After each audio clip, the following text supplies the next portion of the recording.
kufanyia ni katika jina la Yesu Kristo mkombozi wetu. So I think now I'll call upon the deputy teacher so that she can take us through. I want to take this opportunity to introduce to you our staff. Then the head teacher will introduce the visitors. So I want to begin with the gentleman at the far end here. It's our teacher. It's our senior teacher. Can you just say your name? Followed by Alexander Gavala. Stacy Ronald. Ogasi Go. Toiler is also an alumni. Also, Mr. Gavala, I think is an alumni. Oh, he's one of us. Just Modini Rogers.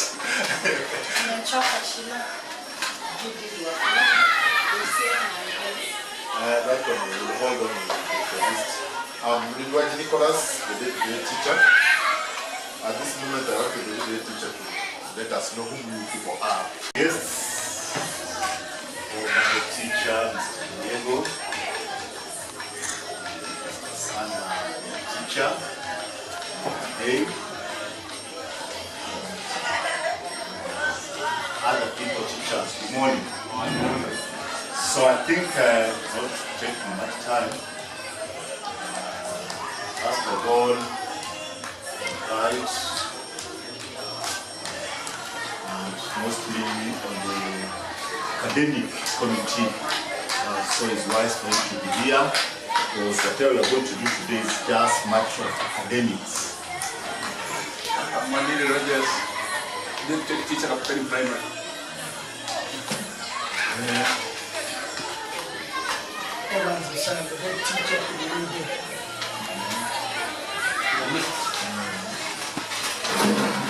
Mariam.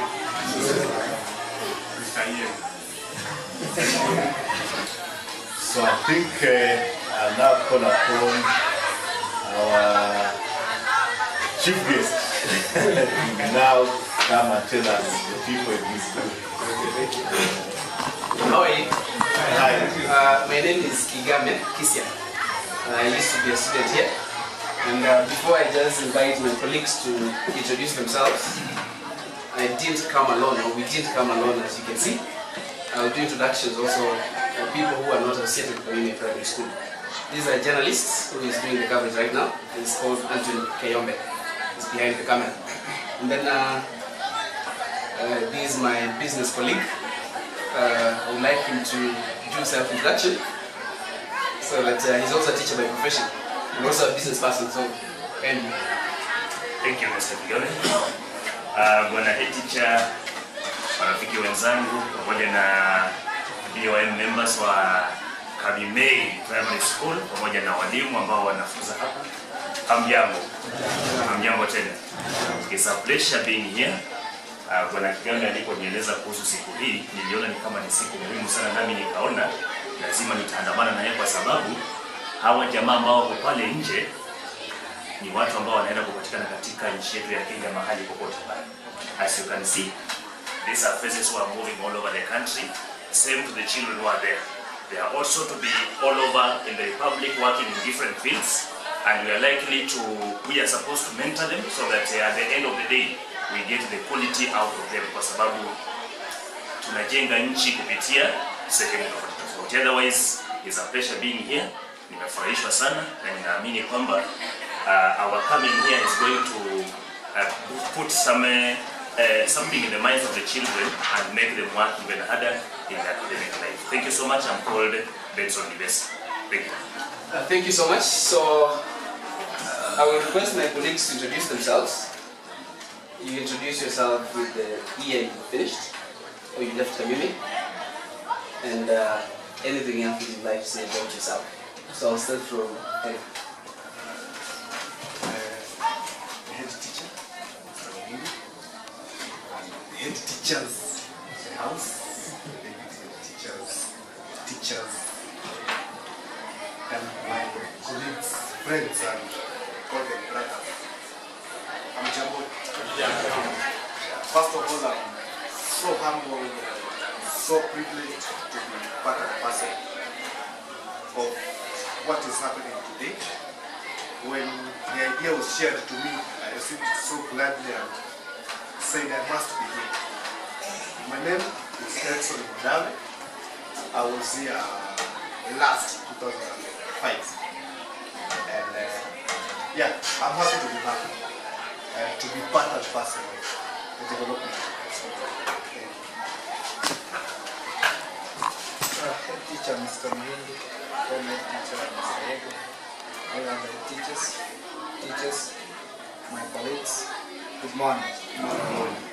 First and foremost, I want to thank God Almighty that He has allowed us again to gather here for this special occasion, and to appreciate John of us that has come for such a day. I left Kamimei in 2005. But I'm grateful that God has kept us and also has allowed us to meet again. I'm a teacher by profession. I teach at one of the best schools in Viga County, Kamimei Shalom Academy. Thank you as we continue to interact. Head teacher Anthony Muhindi, the former head teacher Ayego, and the rest. Good morning. Good morning. My name is Robinson Manono Indusa. I left Kamimei back in 2005. I do electrical installation. Thank you. The head teacher is Muhindi, the former head teacher Yebu, and our former teachers, and all my friends here. Good morning. Good morning once more. First of all, I'm happy to be here again. I was here last in 2006. I'm happy to be here and I appreciate everyone who is here today to make this day a success. I'm sure it will be successful and will continue like this forever. Thank you. My name is Razia Evans Abobi. I'm an accountant now, professional. Hey, my teachers and colleagues, good morning. It's such an honor to be here today. Seemingly, I'm the youngest in the group. I was here class of 209, and I'm very happy for this day, and I hope we are going to bring the good out of this day. Thank you. I think that sums up the round of introduction from the alumni. And Kamimei is a journalist by profession, also an entrepreneur, and an activist. So I think we're going to interact more and share why we're here. Thank you. So I think thank you for the introductions. I think now we know one another as we are here. So I think we have the program and we want also to get an idea from you to see why we came up with this so that we can now follow suit as we go by. Thank you. So welcome. Thank you so much.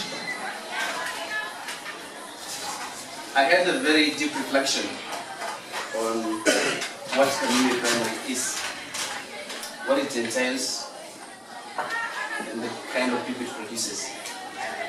And my findings were Kamimei Primary School, 99% or 95%, that's an estimate of pupils here, including us, who come from humble backgrounds. And a child will never understand what lies ahead until he or she can witness the people who came earlier than her or him, what has happened to them. And this idea coming in mind, I believe that if those people who left Kamimei Primary School can come back and share anything they have and what they have experienced in life with the lads who are here, it will inspire them and make an impact and make them get more focused. More so, I was seriously perturbed by the aspect of many students leaving Kamimei Primary School. They go to high school, some go to universities, and then eventually they don't become productive citizens. I felt like if we have a network that connects these individuals, we can champion for economic empowerment and also shape their morality so they can become productive citizens. That's why I believe it's important for us to come together as stakeholders, people who have common interests in Kamimei Primary School, so that we can put our heads together, come up with possible interventions to help this child in school, and also impact positively on those who left school and have opportunity, and those who don't have opportunity. Most of us come from different professional backgrounds, and there are those who didn't make it to higher education, but they still have value in themselves. There's a way we can engage them constructively and look at how we can make them more productive. That's why we can build the network, because this is just a start. We want to build the network so that we can reach out to as many people as possible, so that we reach our ultimate goal. Concerning the school, I believe if we pool resources together, if we put our minds together, we can assist those kids who are coming from this school and have no opportunity at all. For instance, there are those who score good marks, but they don't have anybody to take them to higher institutions of learning. With these minds here, I believe we can mobilize resources, do fundraising for them, and ensure that they achieve what they want in life. So that's basically an overview of what made me to come up with this idea, and I want to thank most tremendously the individuals who have sacrificed to dip in their pockets to make this day a reality. There are very many volunteers coming all the way from Nairobi just to come and spend a day with these kids here. And that is what we mean by together we succeed. So we want to bring the motto of Kamimei into action. Can we pull our strings together and make an impact on society and in school? Thank you so much. So you heard what she has for us. Okay, maybe I didn't say maybe for visitors, this is not the whole stuff. I think as we go on, that is now what you have to know maybe from one another. Okay, there are some who are new, but now they are now because moving up and down, even me, there are times when we left this school and came back this year. So Mr. Sava requested me to come. I hope you will join us because of the day. So I think from there, based on the program, we want also to have a brief summary on what the school has been doing way back from about 2013, that is 5 years back. So I request maybe the chairman, Sampo, Madam Judith, to cover that so that the visitors can also know what we have been doing. So first of all, I want to take this chance to thank our Almighty God for having given us this chance, this opportunity to meet together with our alumni.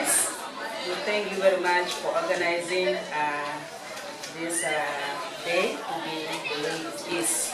So you are all welcome back to your old school, feel at home, and you give us more advice also.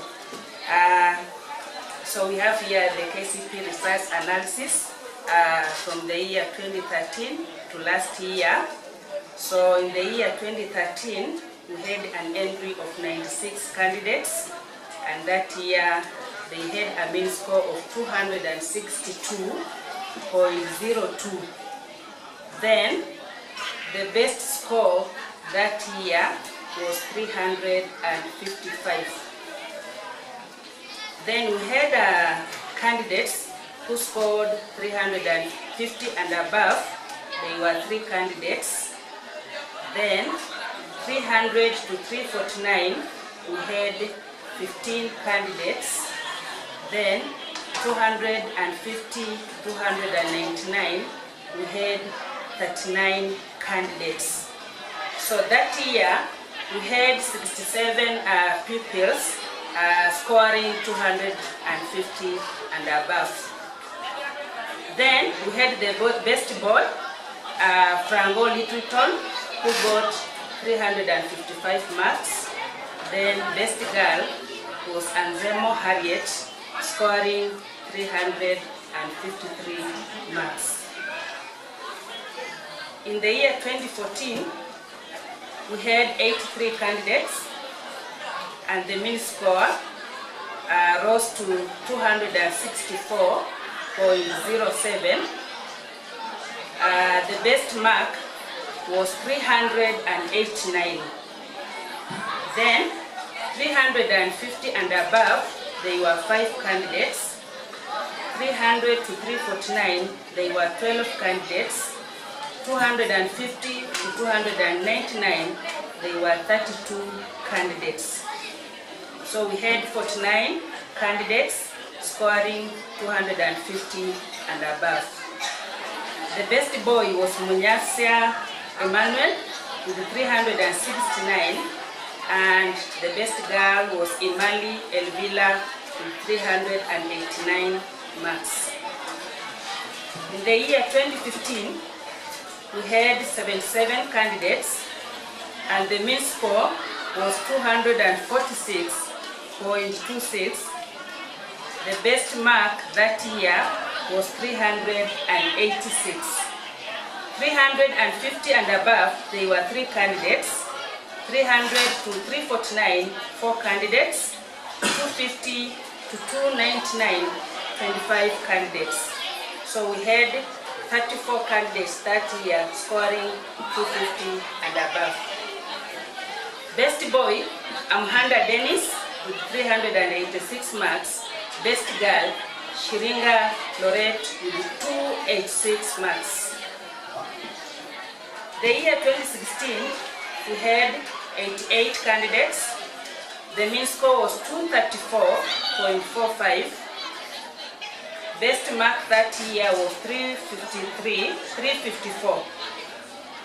350 and above, we had 3 candidates. 300 to 349, we had 7 candidates. 250 to 299, we had 18 candidates. So we had 28 candidates scoring 250 and above. Best boy, Luanziro Felix with 354 marks. Best girl, Anastasia Jepto, scoring 353 marks. Last year, 2017, we had 70 candidates. The mean score was 245.72. Best mark was 375. 350 and above, we had 3 candidates. 300 to 349, we had 7 candidates. 250, 299, we had 11 candidates. So we had 21 candidates scoring 250 and above. Best boy, Armstrong Maretti, 353 marks. Musimbi Stacy, 375 marks. So looking at those mean scores, we can see that from the year 2013 to the year 2017, we have had a deviation in the mean score. They have dropping.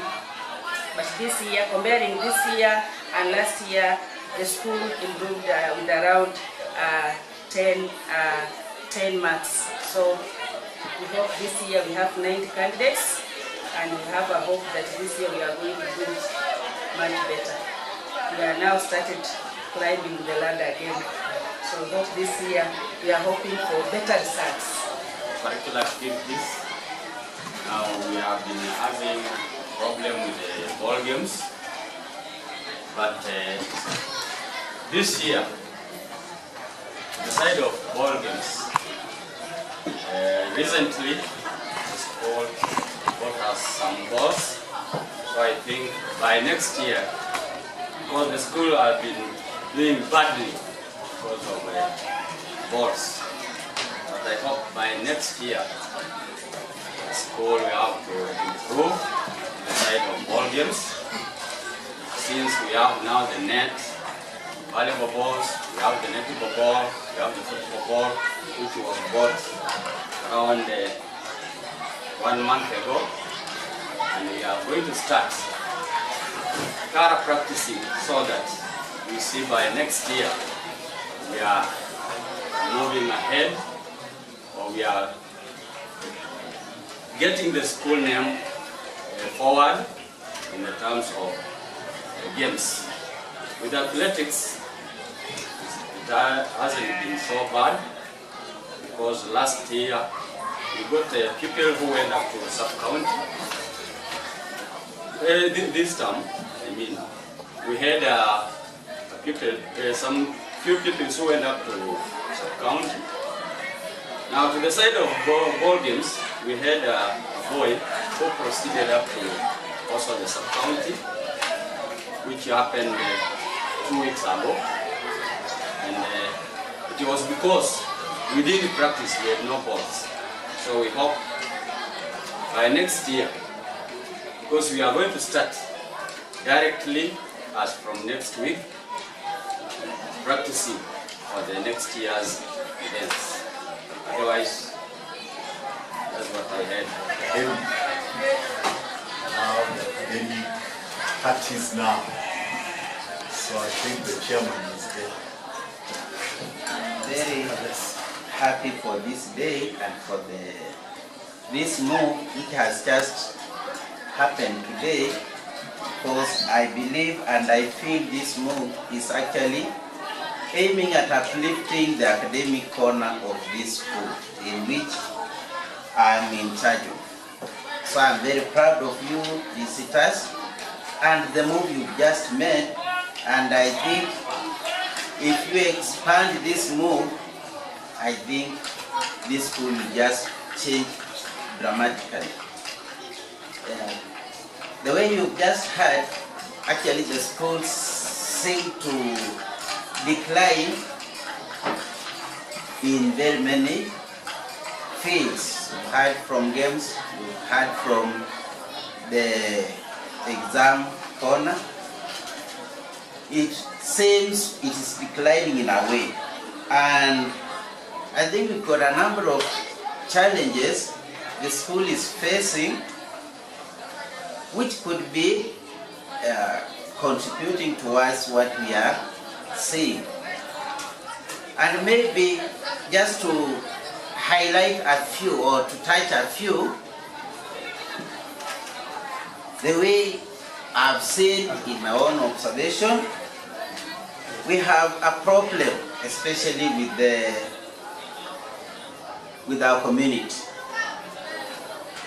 First and foremost, our children, some of them have got a little freedom, and I believe this freedom plays a role in reducing their performance. Some of them are exposed to digital world, especially to videos, some phones, so they do use them not in the correct way. So because of that, I believe they are exposed to certain activities which sway their brains away. And some of them have got freedom of movement from their parents. That is, their parents don't have enough control over them. So you find that they move freely. They choose where to go at their own pace. So that one also is another challenge, I believe, contributes towards what is happening in their performance. Another problem is poverty. Our community has a problem. Poverty, most of the families are poverty-stricken families, and you find some of the levies sometimes we may even want from the children, they are unable to meet. Some of these children don't even get food at home, so you find they come to school, they cannot even concentrate so much because they're hungry. You find even books, we have a problem. Because in order for a child to perform well, they need to be exposed to a number of books. The government, we are happy the government provides course books, but we also need some supplementary readers. You also may need, they also need exercise books. You know, sometimes the government provides, but sometimes they don't. So the parents, in most cases, they only believe books are supposed to be provided in school. So you find some of these children, they find that they have a problem with writing. They may not write because they don't have books, and you may not blame them because it starts from the parent, and then the parent now throws the ball to the government, so you find it's a problem in between there. Another problem we are facing here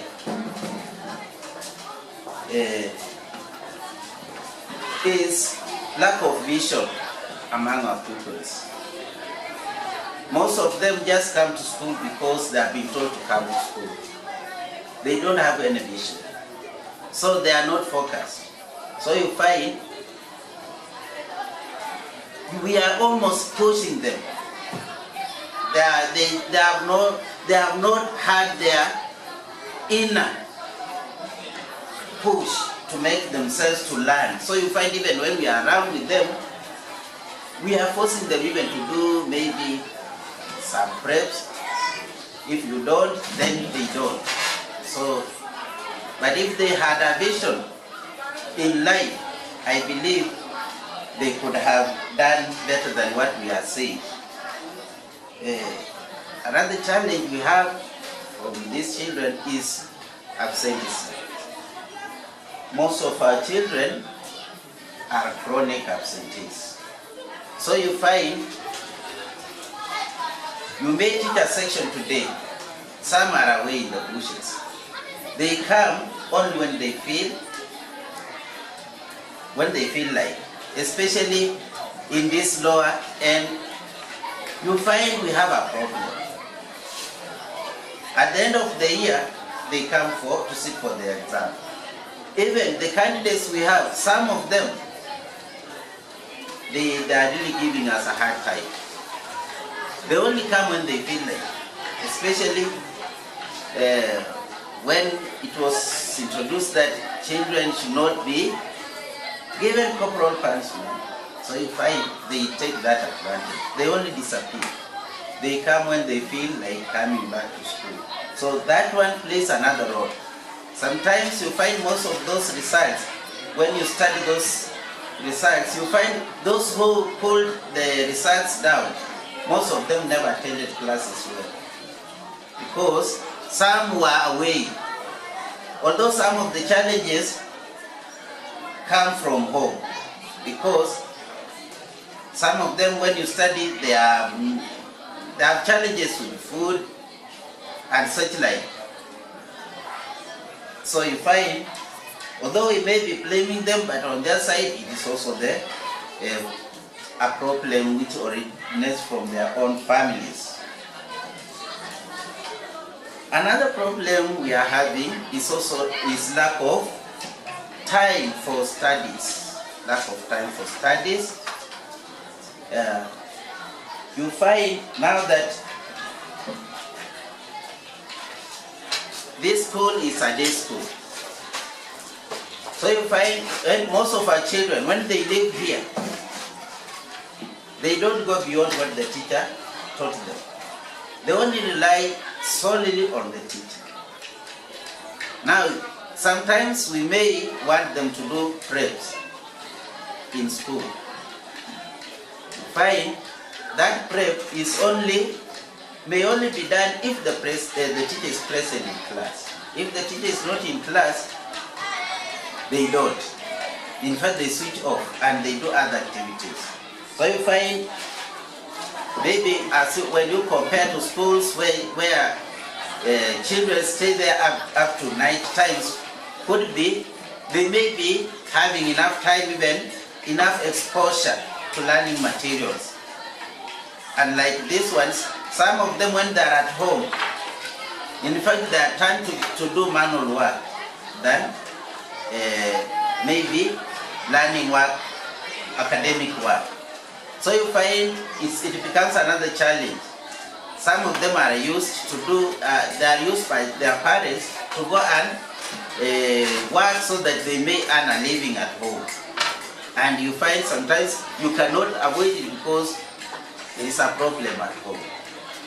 So you find time for studies for these children sometimes is a problem. Although we thank the government, they have brought electricity, we have electricity, but you see, they don't make maximum use of it because they are not found here at night when it is supposed to be used. And sometimes they don't even come very early. In fact, most of them come to school a bit late, and therefore you may not even use these lights so much. So it's my request. Now when you have come here, could it be you will also assist them? You will assist us to maybe to change their culture and their maybe they may see the focus where they are supposed to, what they are supposed to do and how they are supposed to do, because now you are people who are once here, you may make them feel that so we can also be people like those as if they were once here and they have made it and they are the way they are, then we can also do it. And through your maybe talk, they may say there is need for them maybe to decide and work hard so that they may have a brighter future. Now, just feel touched on the side of the co-curricular activity because you know what I used to do, and I still do it. Now, on the side of co-curricular activity, I want to tell you is that right now, the way the new syllabus is, these children must be in the field. At the same time, they reach a time that we are going to separate them. Those who are very good in the field, they will be there. Those who will be good in class, they will continue. So, I happened to be asked which fields are good, and I suggested the minimum. So this field, they have cleared in Maraba. They are going to, the county government is going to clear this one. I'm sorry, please don't tell those people down there they will attack me because I never gave the name of Kamimei.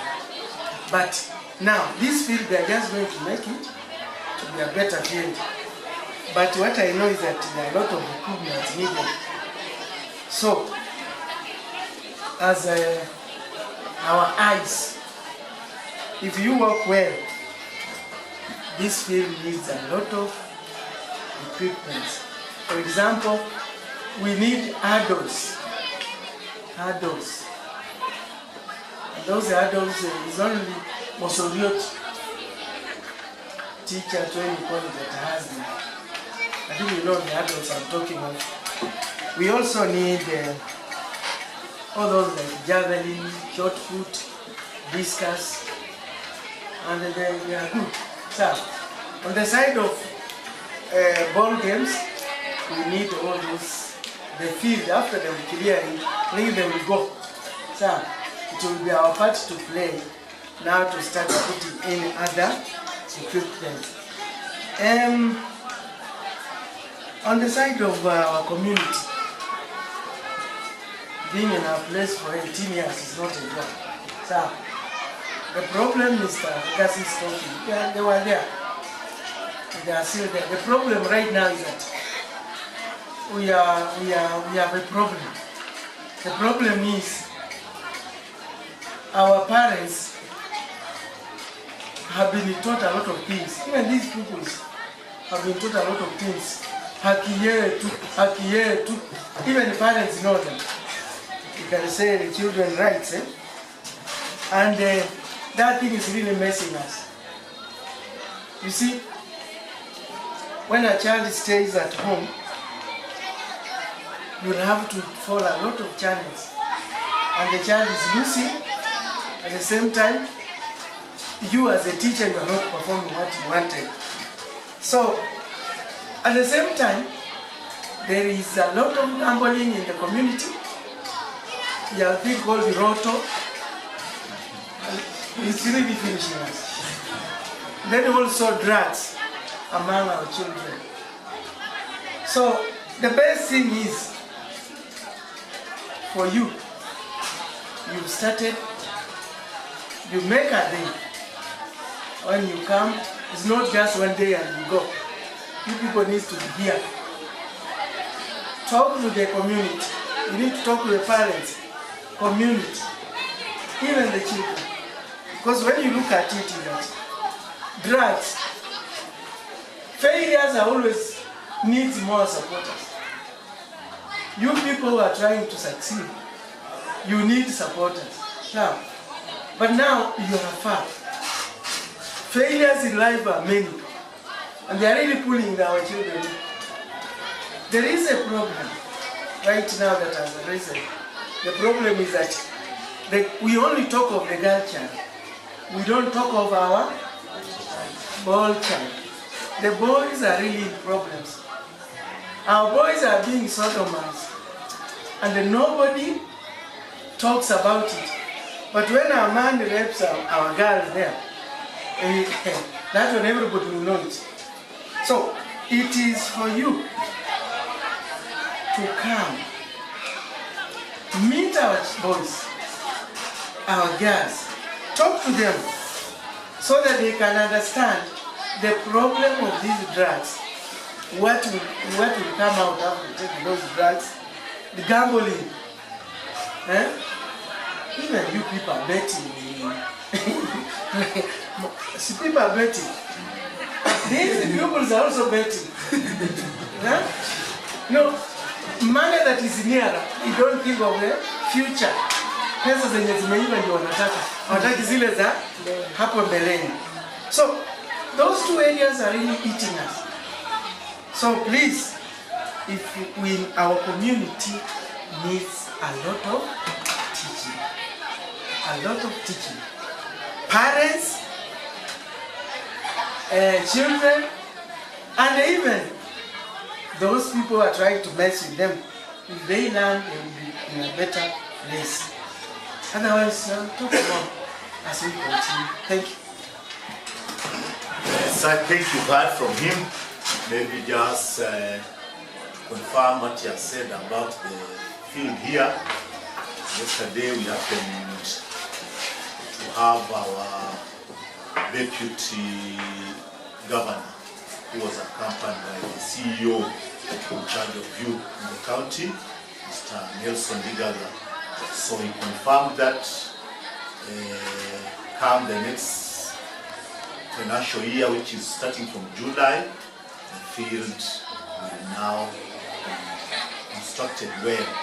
And promised maybe the other equipment, but he promised they want to make a standard track and also the goal posts also to be improved on. So that one he assured me. He said now because the financial year is going to start, now it is being factored so that they come and make it. Very much and be in brief. One,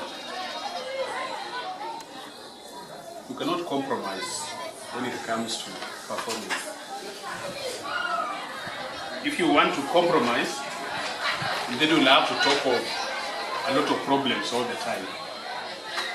And you'll all the time blame each other. You blame parents, parents blame you blame the pupils, you blame the community, you blame the technology that is there now, we shall be blaming all these things. So, we have to move with the time. You change with the time.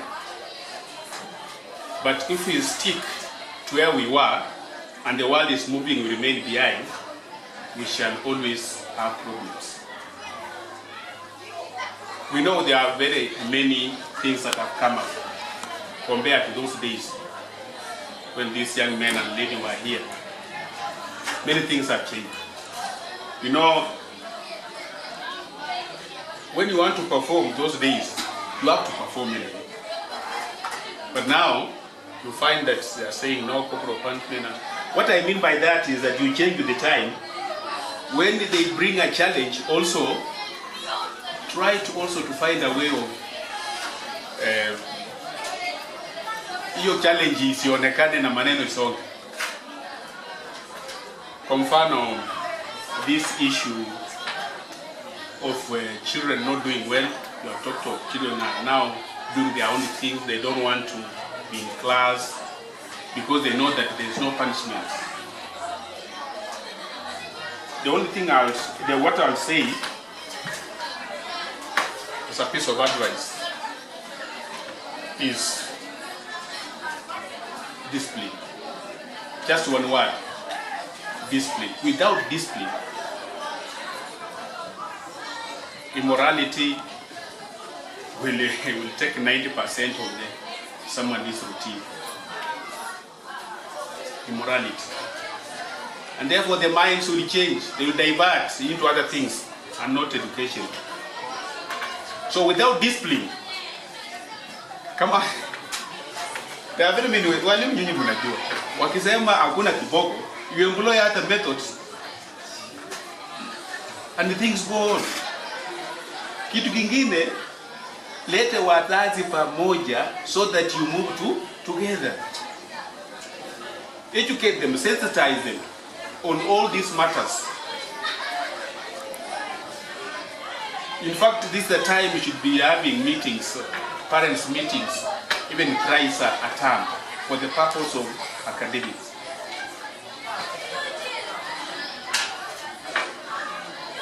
If an issue happens, you have seen kitu kimefanyika, don't give it time. Attack it immediately. If you go like that, you will find that all these challenges that we are now having will reduce. Lamu kitu kingine, don't fear to do your work. If you fear to do your work, then you will always lament. Don't fear, provided you do it the right way. Even those days in law, in Education Act, hatukuwa na kiboko, kwa muhindi alikuwa na chapa.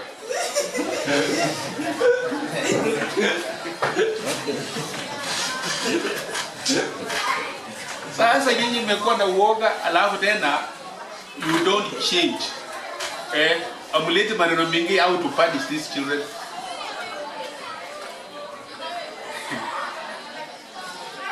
Discipline. One word, I'm repeating discipline. And discipline iko na maneno mengi. Unajua hata kusimama peke yake mbele ya wanafunzi ni discipline. Si namna hii? Hata kusungumuza tu maneno ambayo yanatoka kwa mdomo wako ni discipline. Vile unavaa ni discipline. Alafu watoto waone, watamani ningekuwa kama mwalimu fulani na unaingia laini. The people should admire you. I don't know whether I'm attacking someone, but I'm saying this generally. I'm saying this from experience. Yani watoto hata wazazi watamani waseme, watamani wewe na vile unafanya kazi. Watoto wataingia laini. So there are very many factors that contribute to poor performance that we should not lament. Leta hawa wazazi pamoja, itafika wakati hata kuchuna mtoto, badala ya kucomplain, wanakusupport na hata wanachuna yeye zaidi. Lakini if these parents will be on the other side of the bridge and you are on the other side, to cross this river and be together will be a problem. So please, let hao muwe pamoja. Musonge pa, hiyo ndio siri tu. Hao wazazi hao wawe na nyinyi. Hii maneno ya koporo utachapa. Kipo kitaendelea mkiwa na hao wazazi. Na hao watoto wataingia laini. Because if something happens here, the person who will complain is the parent. But if he's with you, there will be no complaint and no one will know what is happening in Kamimei. Mtajua tu na hakuna mtu atajua kwa sababu mko pamoja na wazazi. Sasa hiyo ni maombi yangu, muwalete pamoja, muwe pamoja. Hata mtu ukitaka kujua na mtoto namna hii, mtoto akitaka complain, mzazi naye anamuongeza kwa sababu mko pamoja. And these children utaona wanaenda vizuri. Lakini wakiwa huko na huku, then now itakuwa kama mnaangaliana kwa uso, mnaanza kusikia which is not really good. And that's the secret. Hakuna siri hapo. Hata tufanye nini, these parents have to be together. All the time, meet them, even twice a term. Musungumuze nasema ukweli. I think we know that. We have been doing this together. So I hope these things will continue the way we have been doing. Tusiwache, ni muhimu zaidi. Because I was seeing kama graph ilikuwa naenda wapi? Chini. And then tumeenda tena kwa michezo, tunasikia the way Mr. Kabala amesema nilisha nguvu kidogo. Kile mtusamee, nilisha nguvu kidogo. Sasa bila nisungumuza maana ya michezo siri moja nimwambie, shule ambayo inafanya vizuri kwa michezo inafanya vizuri pia kwa darasa. Na ukiona shule ambayo ifanye vizuri kwa michezo, darasa itaenda wapi? Chini. Hiyo ni in practical. Mashule ambayo inafanya vizuri kwa michezo inafanya pia vizuri kwa darasa. Kwa hivyo ni maombi yangu tu namna hiyo. Mimi, this is my village school and we would like to move together. I came here 2004. I remember very well. In Amuda 2005. That was now my really KCP class. And we used to be friends. I remember very well bahati mbaya mmoja rafiki yake aliaga accident Muswanyi. I can remember a lot about Muswanyi and Mudali. And this is a very good forum because it has made me nimefurahi sana. Imenikumbusha nyuma mpaka naona nafurahi zaidi. Na nimeona kama this group ni ya darasa la 2005-2006. And then nimeona mmoja 2009. Hii katikati hapa, please can you network so that you all be together? Huko wengi, me I know. I have the statistics from 2005 to 2015. I have the statistics. 2005 did very well.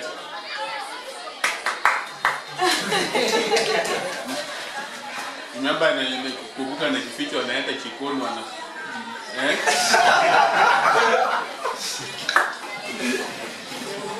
wengine walikuwa natoka Senyengo wanaenda.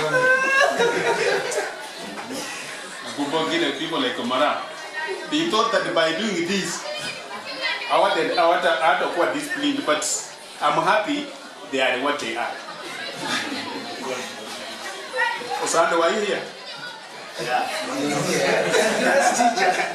And Omara was here, but she was doing this. He never even helped me. He punished me the most. Very good. I think that's what I meant by parents and teachers being two. Yes. Mora was punished and the parent was here. Instead of complaining, you also join in the punishing her. That's what I meant. And you get it now? That's what it is. So we have to be together. Manono. Yeah. Inatia alikuwa mkande kidogo. Lakini aliingia na ina kaenda na nani.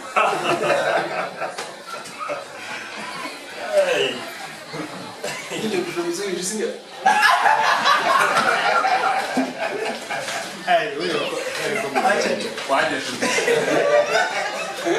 So it's a good time to rejoice because of your efforts and efforts of the teachers. And when I talk of discipline, I think, am I lying? You are disciplined. You try to go like this, but you are mulikuwa naweka like hiyo ndio muhimu. Na naomba hilo jambo liendelee. Walimu msiogope kufanya kazi kwa sababu ya wamesema nini. leta tu wazazi wapa hao watu ambao wanataka complain, leta wako pamoja, pamoja, hakuna complain itatokezea. In fact they join you. Sijui wangapi wanajua hapa what we call SWOT analysis. SWOT analysis. Very good. SWOT analysis. Very good. Mwingine?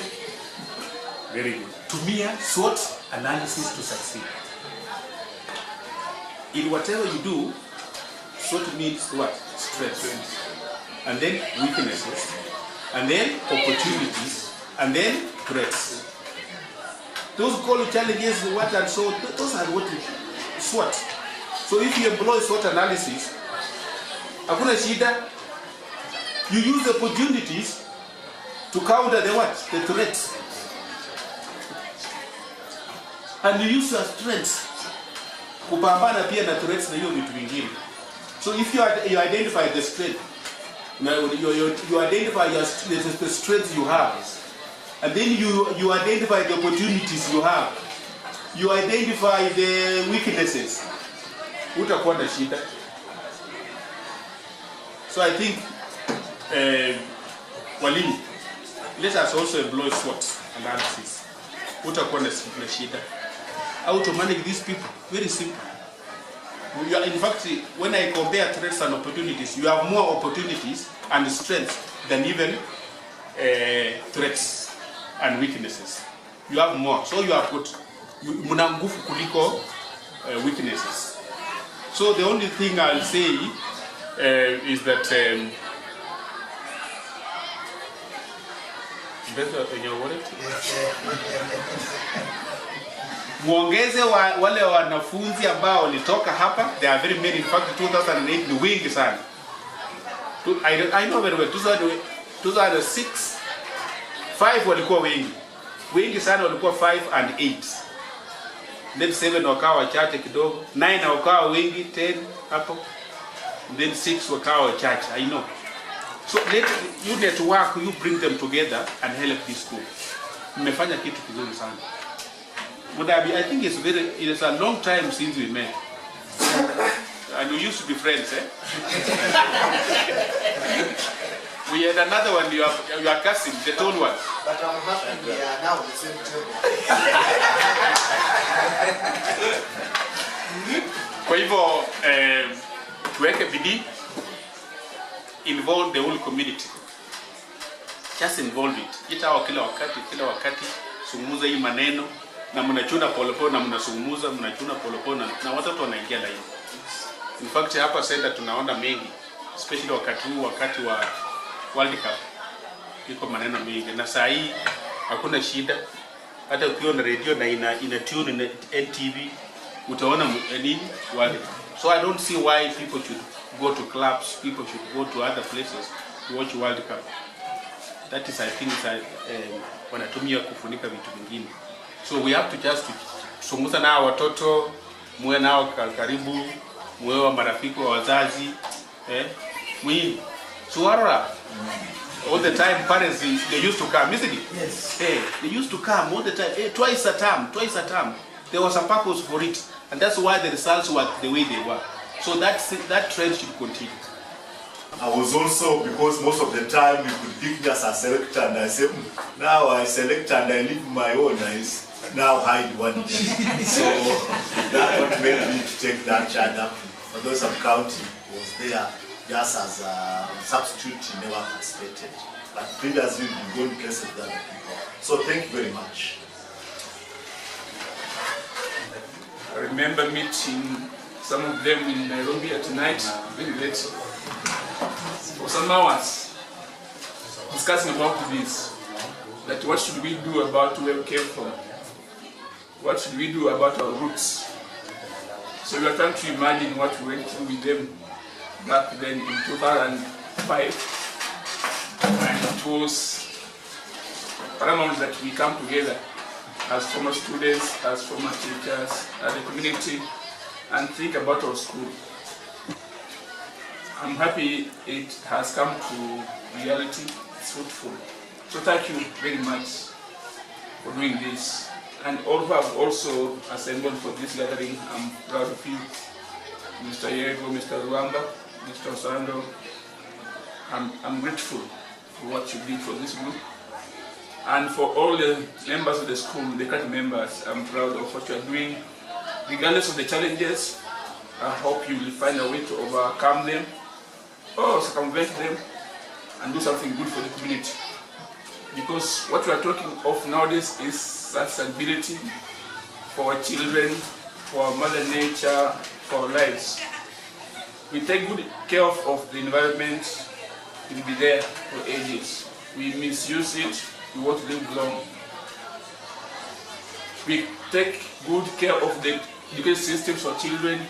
They live to appreciate and be proud of themselves and work independently in life. But we mismanage, then we have problems. And those problems will run back to us. Mr. Sando, Mr. Yego, you are in charge of the languages for the group. I'm glad within the group we have journalists. I'm proud of that. Mr. Rwamba, you are in charge of science with the group. Within the group, I'm glad we have people think about our nature, sustainability. I'm proud of that. I was there with mathematics. I'm proud we have an accountant in the group. So I'm proud of you. So we want to diversify. As we diversify in nature, we diversify in our efforts to bring the best out of nature that we have. And as it has been said, let us bring more on board. Any idea begins with one person or two, or till it grows, just like the mustard seed. We are proud of what you are doing, and the advice will be given by Mr. Yego. You will take in humbly and work on it. Kamimei family is a big family. It goes beyond the borders of the sub-county. It goes within and it goes out, even out of the country. Within the group, some have even gone out to Spain. Spain is a different continent from ours. So as we grow, let us also make the school grow. We are proud. Anybody who has something good for the school, for the community, we appreciate. And that's why I've come all the way, all along to be with you. It is good to appreciate what is being done. Even the little effort you put in is very paramount. Don't think what we are doing is in vain. The academic chair, the exam chair, whatever you do for the school must be appreciated. The little you achieve, try your best to build on it. We build from a place, and the Chinese say a long journey begins a single step. So the steps you take in the right direction, not behind, will be very fruitful to us. We are grateful. So let us have the group growing and growing and growing. Again, we thank you for the effort and the initiative. May your efforts grow and multiply and be fruitful for humanity. Thank you very much. I really welcome this. So I was whispering to him so that he could remind me, because most of you are now. Imagine I didn't know even the lady announced that in her. And then I already knew what I have been saying this. But the rest, and another bit of Mr. Ali, because I joined the accountant. So I'm happy to see you. You're welcome. This should have started a long time ago, but it's good you have started it now. Now, I won't go repeating, because I don't like repeating. What they have said is true. What I want is for you to have, these meetings should be regular and involve most of you. And get the rest and involve them. The school, there are many challenges. And when we are out there, you want to hear. We are not out, we are still amongst you. We want the school to go up, His glory to come back. We slipped a bit, it slipped a bit. There are very many challenges that we have met. I know with the teaching staff, you have had a problem. Most of us have retired and no replacements. So these very many things contribute to poor performance. But what my friend said, discipline, please deal with it. And then amongst yourself also, you saw what we were doing in the academics, criticize yourself. If there is a problem, tell your friend this is wrong, let's do it like this. And take it lightly. Don't become annoyed. Just take it and you change, because you are changing everything. You are a part of that. Then the children have this guiding and counseling. Get even one evening or afternoon. Gather everybody together. If you want the girls to be apart, let them be apart. Let them be told about the other things. And then have the boys apart. Tell them, the male teachers, we are boys like you. This is how we do. These are the challenges we meet. And then one day put them together. So that you just talk about discipline. And always, human beings must be praised first.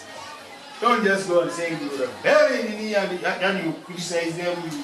No, praise them, even if they have done nothing. Even if you have seen no improvement, but at least praise them. And so that they join you in what you want, or you make a platform, what you want to talk about. So, with the discipline, guiding and counseling, and then the worst ones, call them, and not necessarily. You know, the cane has been removed from your hand. And what he said, you can use other ways. Another way is to make one very friendly. Just talk to him as a friend. Take one and take him to the maze there and just talk to him. And then after that, you have what we mean follow up. Say follow up. You have to follow up. Say, last month, we agreed on this. But I can see you are doing it. You see, this kid will just change. One has a view. And so, deal with the environment again. And then our old boys and girls. You are now men, you are no longer boys and girls. I'm sorry. As you go around, gather more information from other areas. And then if you get any opportunity, bring it back home. I think I don't want to look as though I'm giving a vote of thanks. My neighbors.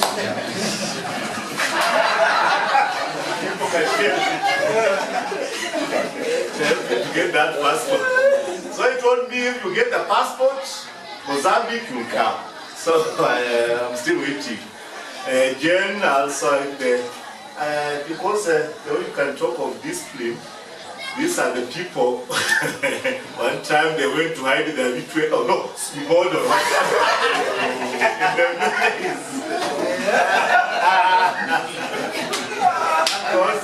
Are you not the group? When we had given a care very much and we found, in fact, you are the leader or what? They had extra. They knew now we are going to face it.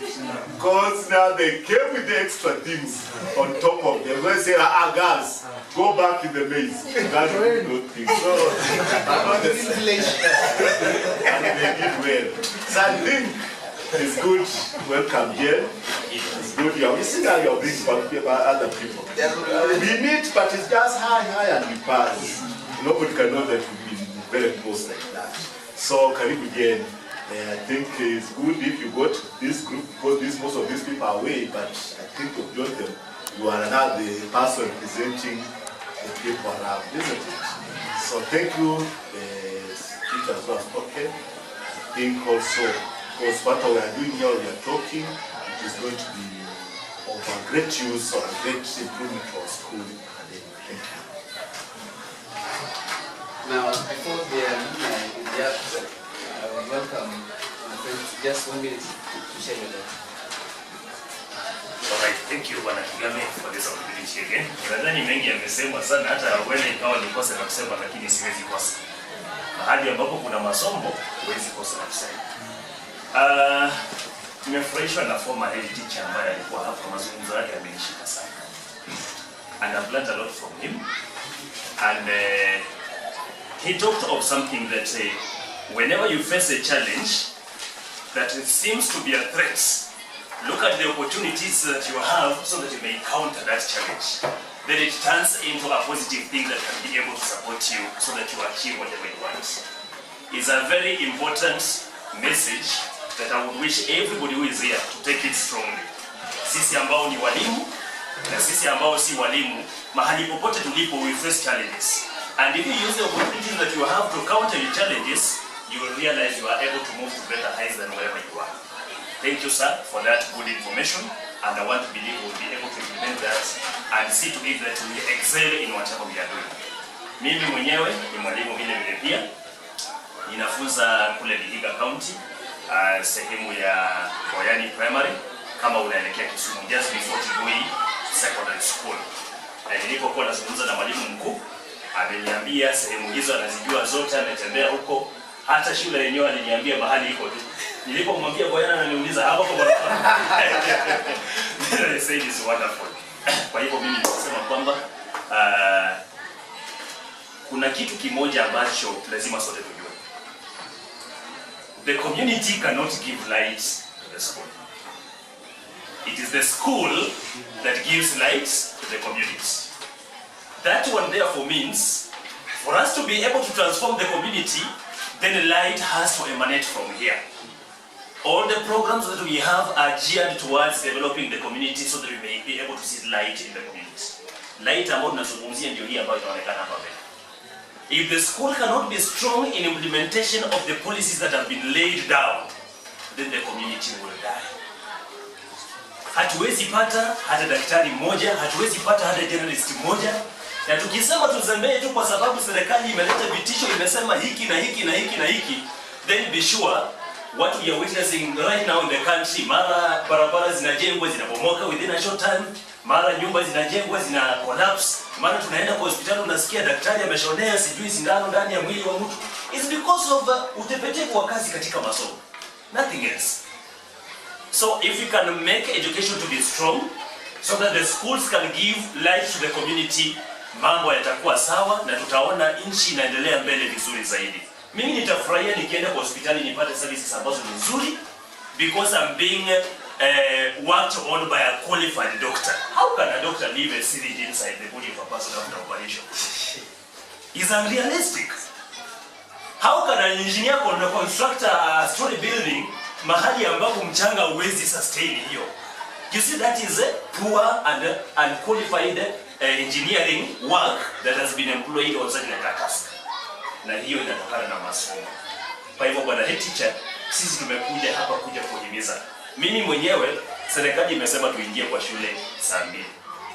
But by 6 a.m. I'm just in the class with my children.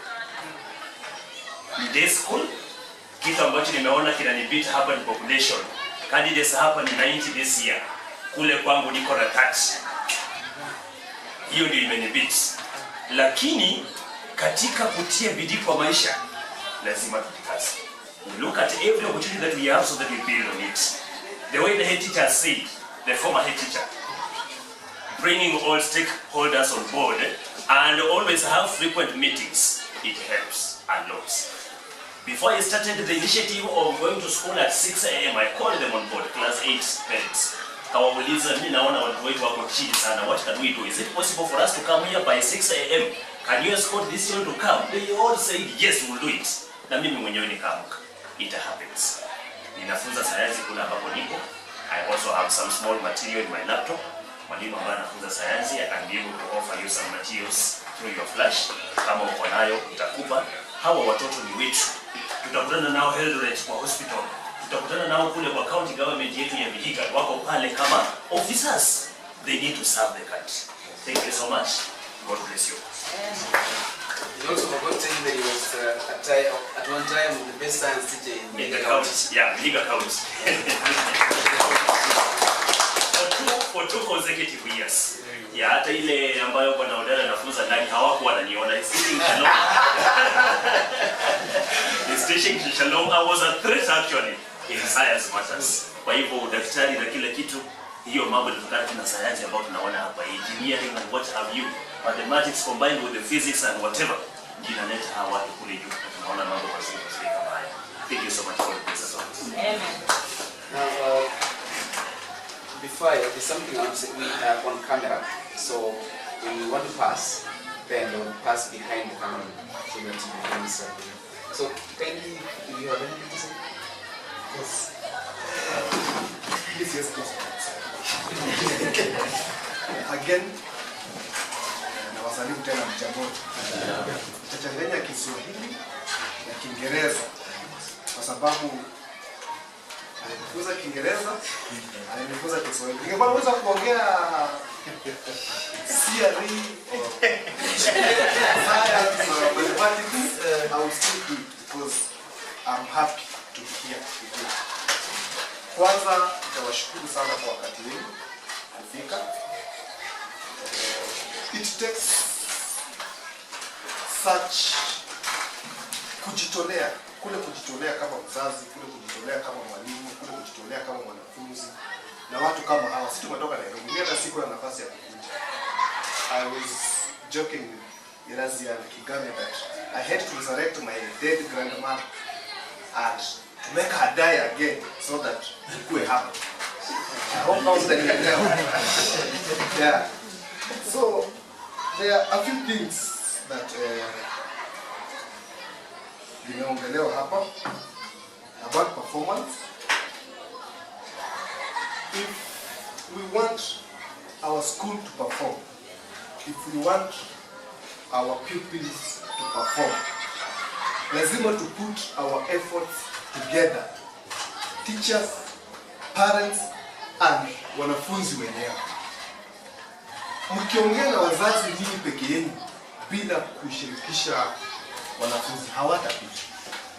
I think the purpose ya sisi wazazi ama wazazi na walimu ni wanafunzi hawa. Our former teacher said something about teachers' relationship with parents. I am a victim. I will tell you the truth. Mimi hata ningepigwa kwa hii shule na mwanagani, singeweza kwenda kusema nyumbani. If I had done something wrong hapa kwa shule, I would be punished too. Haya maneno yaishia hapa. Nisiende kusema nyumbani because hiyo ni problem mara tatu. There is no day mimi ningekosa kuja shule. I've heard you talking about apprentices. Yule mama amenilea, ameketi hapo. Yule mama amenilea, ungekaa nyumbani kwa sababu. Hata kama ni mgonjwa. Chukua dawa ende huko. Wacha wanipigie simu nimeshindwa kusoma. So just build a relationship with the parent. I think that is where we start. Let's build a relationship na wazazi. Let's bring them on board. Wacha tuwaelezee jinsi sisi tunataka ama jinsi sisi tunaona. Hakuna mzazi atasikia unataka kusaidia mtoto wake apite mtihani ama aendelee kimaisha akwambia hataki. So tuanze na wazazi. Tuwalete on board. Let's create a relationship. And then another thing that sisi may happen kwa sisi ni relationship ya wanafunzi na walimu. Mr. Eko keep on joking about our relationship with him. One thing he did not say is that I never hated him. Regardless of how much alinichapa, regardless of how much alinichuna, I never hated him for anything. Mr. Mwindi could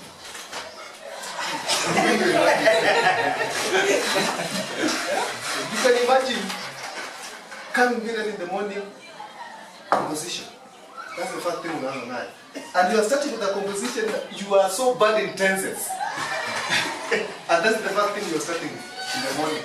In the afternoon, after everybody is going home, you are going back to the class to get your result. A lot of excess. But we never hated our teachers. We were in a very good relationship with all our teachers. And that was the effort of the teachers. So I don't know. I was telling Kigame and Anne, she was telling us that, you know, even Mr. Osaka, maybe hata hajawahi nichapa. I don't know whether it is true or nikamwambia where could Osano get the image? Because we had to drain the image from Osano when we were in this. How could we get the image now to drain it? So, teachers, please, especially class 8, class 7, create a relationship, create an environment where these pupils don't see you as a threat. They see you as a friend. They see you as a parent. Before they even realize you're a teacher. That way, you not need to ask them to come in the morning, to come early in the morning. My brother Roger sitting there. I don't know whether the rest of the teachers knew. Rogers could come at 3 a.m. Rogers could come at 2 a.m. And that time, he comes when everybody's already in school.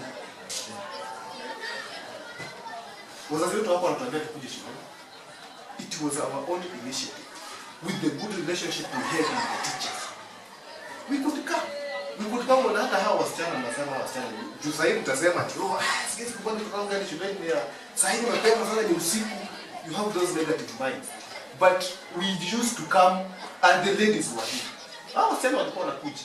And let me tell you something about our class. Our class was very competitive.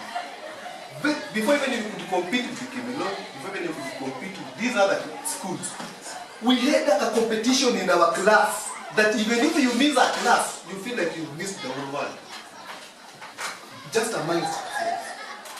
And one thing I would want teachers to try, I don't know whether you do it, try to create group discussions. Group discussions. And make sure you follow up the group discussion. These people will create a relationship in that group discussion. And you will realize they will start improving through the group discussions. Me, I learned about the group discussions here in primary school. It has helped me even when I was in college.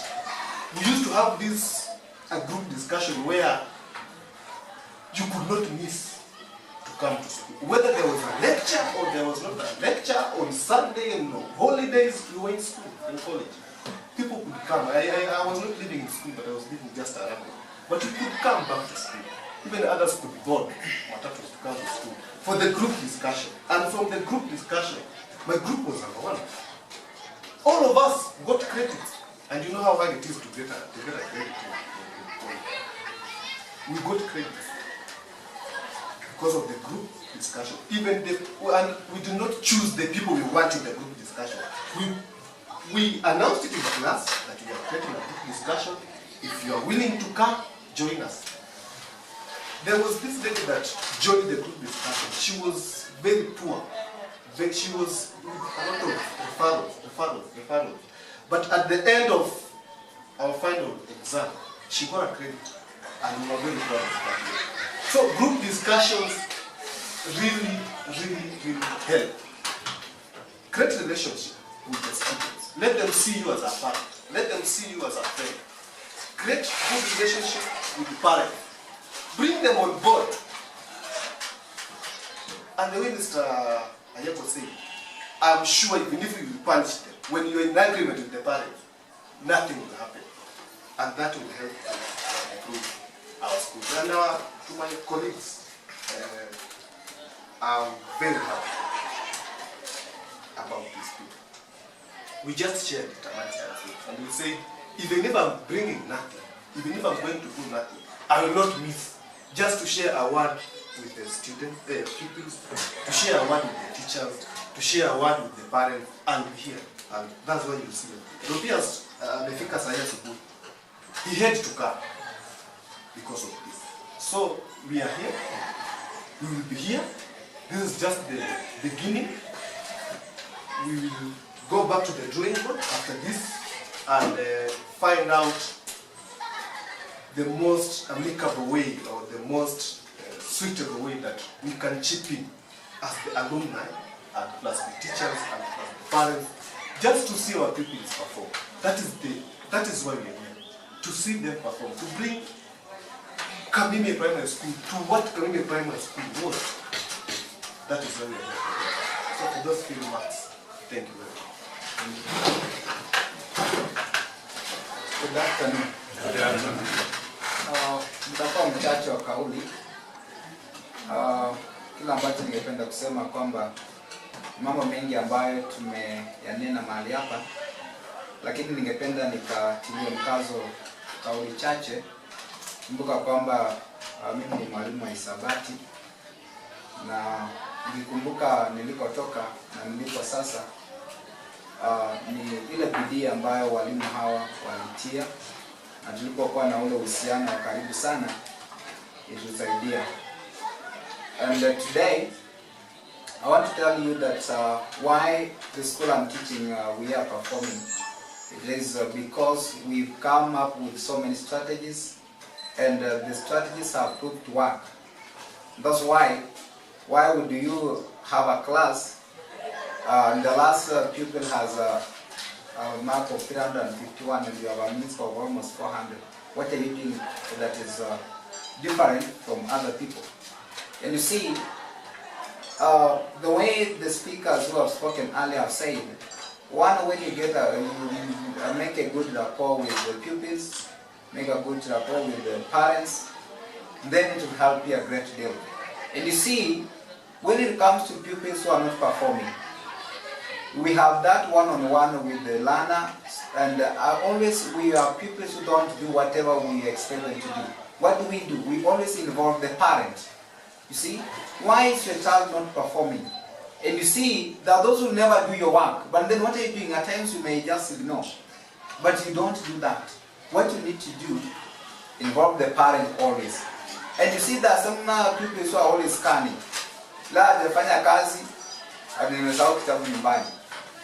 And giving always excuses, but at some time, as a teacher, make sure you find out why is so and so always not doing my work. Why is so and so not doing ABCD? And once you find out what could be the problem, at times when you can just spare time, talk to these learners who don't do well. At times they may tell you at times what they are going through, or why maybe has developed a negative attitude, and you try to help him or her come up, because there are learners who have not been performing. But as you try to come up with the different ways and involving the parents, talk to the pupils, and as a teacher should come up with different ways you can be able to handle the pupils. Because you see, at times we can come up with the different ways that we can punish these learners, and they can know that I've done a mistake, even without using a cane. Because you see, we have employed different mechanisms, and the learners are doing what they know they're supposed to be doing. Whether the teacher is not there, they'll always know this is what you're supposed to be doing. So teachers, it is a high time. I know it will require, you have to be so much involving. It will be so much involved because you have to create an extra time so that you be with the learners. Find out what could be the problem. Why is this child not performing? How can I help this child? And once you identify where the problem is, then attack it head on. Because you will never tell me you'll meet a class that has all bright learners. We have learners with mixed ability. And you see, once you identify where the problem is, then you can be able to solve it. Involve different ways that can help you to help these learners.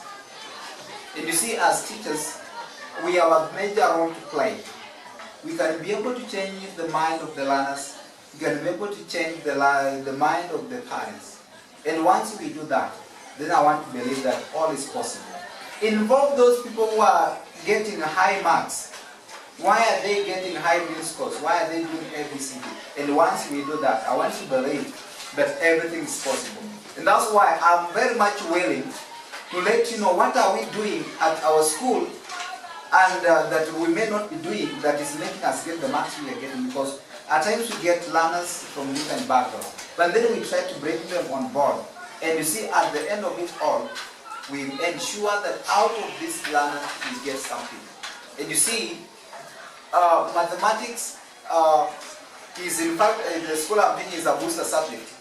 You see, having a country class at the end of the year, you even get a mean score of almost 90. KCP, you have a mean score of 77, 78.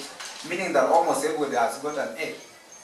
So meaning, there are ways we need to employ, and I'm much willing to also involve the math teachers, because at times we reach a time, the learners, you've been trying, but things are not working. But then involve, try to diversify, so that you now get to know what is so and so doing that can help you.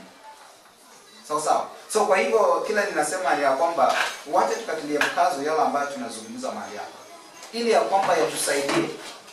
Ninakumbuka Mr. Rogers, Mr. Mwalini, amali ambapo alinitoa. You see, it only begins with the changing of the attitude. You know, you can struggle, you can wake up, but then if the learners have never changed their attitude, and you as a teacher, how do you review your learners? Because you know, if you look at the learners and say, weak learners, my learners cannot perform, you always help them not to know what they're supposed to do. But then when you guide them to know that I need to be doing ABC, make follow-ups, find out what is the problem, and find solutions. You don't find the problem, then you keep quiet. Otherwise, I'm very much grateful. God bless us so much. We've really done much as teachers, and the teacher is the most important person in society, because everything begins with the teacher. Otherwise, God bless us all. Good morning.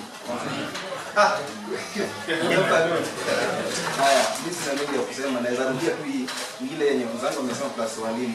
Kitu ya muhimu, attract the mind of the pupils, and the pupils will follow your instruction. Also, the discipline is very important. Sisi tuko tuandikia CME for every easy question na start. Punishment ilikuwa inatembea kama kawaida iendelee. Lakini kwa njia nzuri. Ndio kwa watu kusaidiana. Because of time, sitasema mingi amesemwa na walimu wenzangu, but I thank all the teachers who helped me to be where I am today. I was a lost person. Mr. Osando brought me back. Also the former head teacher used to buy me even fuel after that to read. And so I thank all of them. And the statement from the former head teacher that we can't compromise education, academic, with other things. Now, to come out poverty, it is something si rahisi kutoa kwa society hii. So mtoto amelala njaa nini hizo zote, atakuja bado hapa. Make him or her to understand that we have to point forward with the education. Punishment, kuna different kinds of punishment. Si lazima kiboko or anything as you say. Make it work. You watoto lazima, they have to prosper. There are a lot of opportunities out there. But watoto hawajapita, mtu anakuambia kuna mtoto yote unajua amepata 400 marks and above. Na italipa school fees, but there is no one around. So wako ni tutasaidia wenye tutaweza, tutakuwa tunakutana, tuna make these meetings to be regular. Alafu tunaona wenye tunasaidia. Thank you. Kabla ya I remember there was a time Kinyasa, yes. Unakumbuka?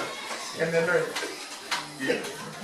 So Gila amesema before they continue nilisahau ya kwamba tunapotreat our children, let us treat them as our own children. Unapokuwa na mtoto unakuletea kwa mkono, mchukue kama mtoto wako, muelewe, kama ana shida msaidie. Kwa kweli alikuwa na shida, aliona something in him. Alikuwa na pea mafuta taa, angena saidie vitu vingine vingi ambaye hata hajasema. Kwa hivyo I'm proud you can still remember. So that is our challenge to us teachers. Let us take these children as our own children. Let us know them and help them in a way. And then kitu muhimu, tasahau, unajua sasa nimekuwa mzee tasahau. Kitu muhimu ya kwamba identify abilities. If you can have a class, there are abilities in your class, but you have not identified them so that you can nurture them. You have to identify them and then nurture them, and then they come up and you see them. If you don't do that, you just teach whole something, you might not get those talents that are supposed to be produced from those classes. I'll say briefly as well. Mine is just to talk about mathematics, because I believe that where I am today is because of the mathematics that the foundation was created here at Kamimei. I can say I started seeing it when Mr. Ligwadi started teaching us mathematics, allowing mathematics in our head by force.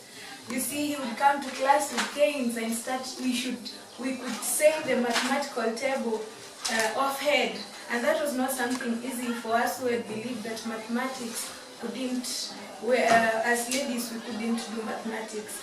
And I believe that I happen to have had a chance to teach in some schools around, and I look at the performance and see that the cause of poor performance is mainly based on mathematics, and you find that they perform poorly because of this mathematics, and it's taking people places. And I had a friend who was looking for a course to do in our campus, and she was asking me now, let's go here and ask what I can do. Wanamwambia, we could take you in this course, but because of mathematics, we are not taking you. We need a C plus in math. You have a D. You can't do it. We go to another course, and she can't do it because she had a D. Now, what I would say is that we allow the pupils to do more mathematics so that they can build their performance. Thank you. And okay, you made me learn English. I mean, what you worked on me properly anyway. Mr. Rogers made me improve in mathematics. Mr. Sando, I never failed to do. As much as people accuse me of being so much influenced with English, I never failed to really do anything to perform that. Let me summarize. The first important thing I would like to react to, I am one person who, I don't own these alumni.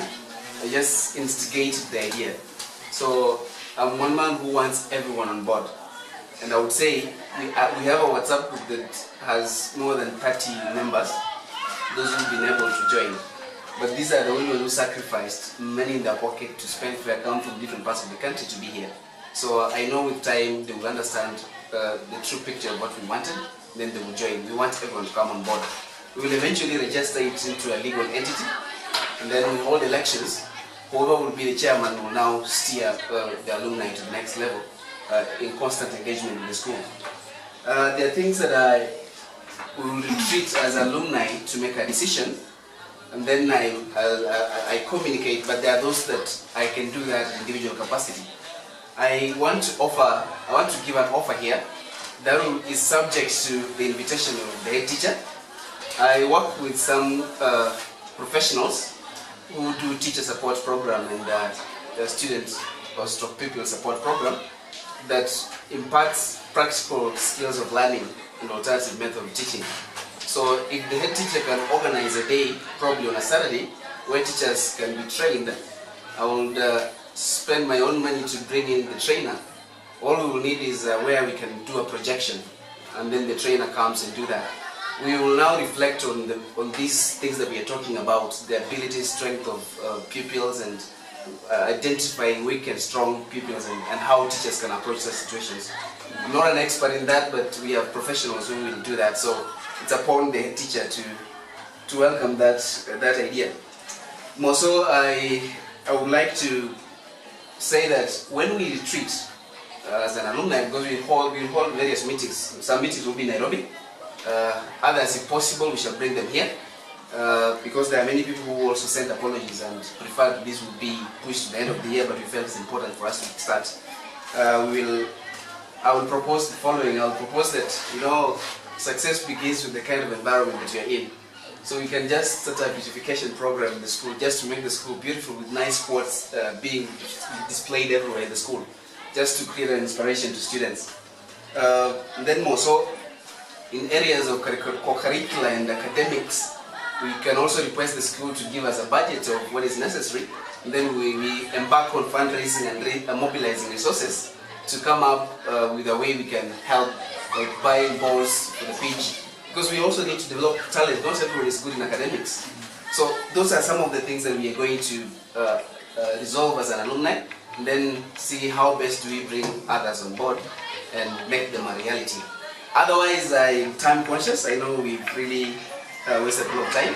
Not wasted, we really spent a lot of time.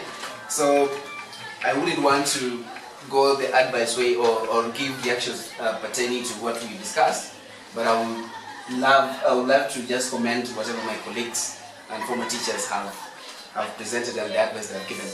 Thank you so much. Najihesabia kwa wale ambao umetumikiwa kwa hapa leo. It's not easy. Kuna wale huko nje hawajui kile kinaendelea. I would just say education is the key to anything good you want in the world. It needs education. Why should I say that? I'll just start by saying, when I went to Form 1 in Kamimei Girls High School, I would teach there. A teacher comes in the class who teaches maybe, I would say Kiswahili and English. I told my friends, I'm realizing something. I've never met the English and the Kiswahili I was taught here, somewhere else. So I celebrate teachers. Na mimi napenda masomo. I'm a parent. My boy is in class 4. I would say he's doing well, he's performing well. In fact, he's always the best in class. Why?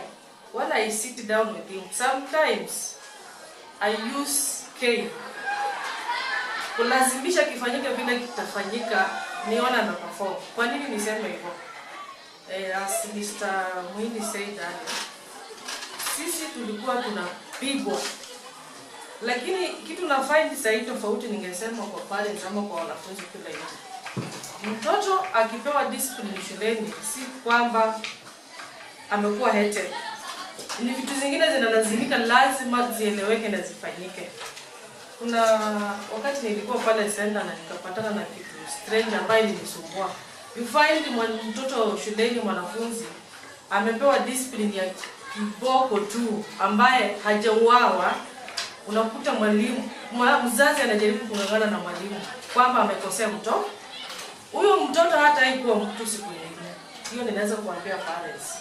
When you start fighting with teachers, una protect mtoto asipewe discipline. Automatically you produce a failure.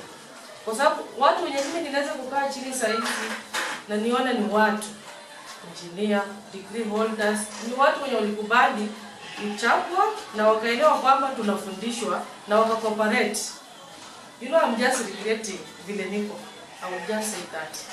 Sijapata pengine hiyo degree, sijafikia. Kwa sababu pengine penye tulizaliwa na penye tulitoka, watu hawakuelewa masomo ni nini.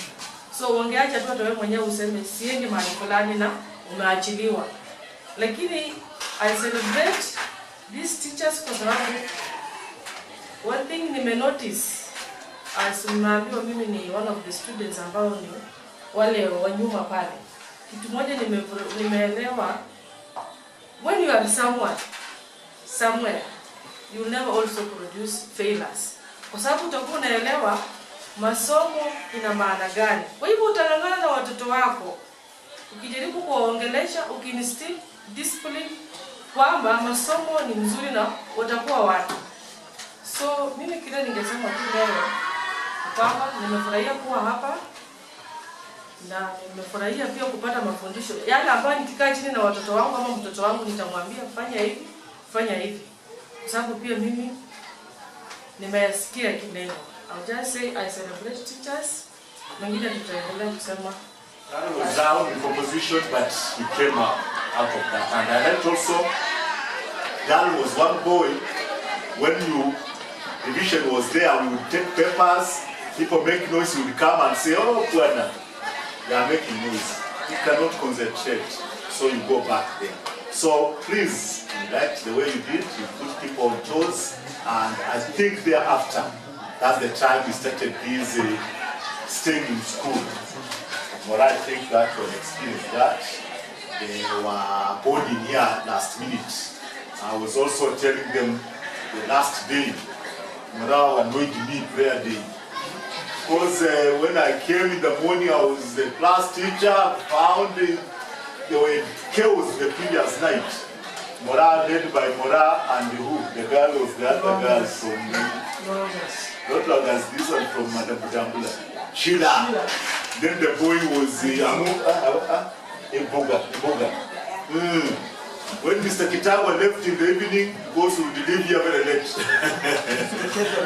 They started playing the what? The jerrycans dancing in the night. So the calls were all over. What is happening in the school? So when I came, I put the court. I want to learn somebody, but I see now this prayer day. Now let me just. So I would sit and say, I don't want to bring chaos doing prayer day. So, but I think that one made us learn something, and the people who stayed here, it was good. It was good. And the way he said, because that incident where you bumped Mr. Yego when you are speaking Kiswahili, I was around. Vernacular. Then he took you inside and started last year. They are not even ready. Even Korobois, because saying that when you can tell us when you were coming here, what were you using that time? Because I remember we didn't have that generator here. But when you come, I don't know if you are having lanterns, you see now. But this time, and so far you can come, the children, the lights are on and they're outside there also. Just one. So this, especially the class, I think you went. After going, we learned something. I think Mr. Yego learned something. What did we learn? Because we saw Kumbe, this extra thing can do something. Because you should go an extra mile. Okay, the 2006 boys tried a bit. That is, we had Luceno, we had Damunga, Arnold Damunga. The only that. There was also that group. I remember you were in the 2 years. But I think there was just because he was in his own world, he was always very conservative. I think he was not associated with this, because this was a bit young, isn't it? So he was so much conservative, what I remember. So what happened the last day, it worried me. Because this boy, they wanted to imitate it. I don't know what they ate the last day. I don't know what the Arnold and the Luceno. Social studies the morning after 5 minutes, people are out running. They were driving. So, but I think because they wanted, yes, they were copying that. So I think out of that, we saw the good results, which especially the 2005. And the way you also, I support you, the class was very competitive. Which, if at all you can realize that, because that is the main thing. And that's why when I was in Kamimei primary, it was so funny because those students who don't, pupils who go to secondary would come with their composition to me to mark for them. I wonder now, in secondary there is no marking of composition there. Why you bring it back to me? So that's what I'm not trying to say, that surely, and I'm proud. And these are some of the things you are trying to come, or when you come now like this, we are also proud because here you are. Most of you, the English you are speaking, or Kinaodari, there's some other thing that you may flavor it. You can come the simple English you have learned here. So out of that, you now see that these children can also see whatever these teachers are telling us can also make us be people now thereafter. If we don't do that, then it will be not good. So it's good, and I'm happy. Those people are gone, thought coming back here. So I think we are going outside, and because of the way the day is, I know I'm telling him this is their day. So when we go outside, I think maybe when we talk of the speeches, I think we shall just maybe need from our people